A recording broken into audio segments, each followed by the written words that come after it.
Quraisy itu diambil dari lafaz kirsun. Kirsun itu ikan hiu, Pak. Kirsun teh lauk hiu, ikan hiu. Ya. Kenapa? Karena ikan hiu itu ikan yang sangat kuat.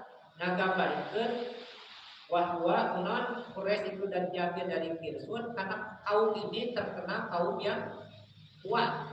Maka disebut kaum Quraisy, kaum lauk hiu, kan? Ini diambil dari perkataan Ibnu Abbas ketika ditanya oleh Muawiyah tentang asal penyebutan Quraisy dari mana. Ibnu Abbas menjawab, tidak batin fil bahri min aqwa dawabihi yuqalu laha al-kirshu.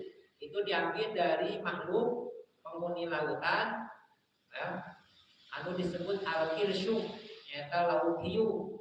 Takulu wala tukalu, anu mana lauk hiu memakan binatang-binatang laut, tetapi binatang laut yang lainnya tidak bisa memakan dirinya.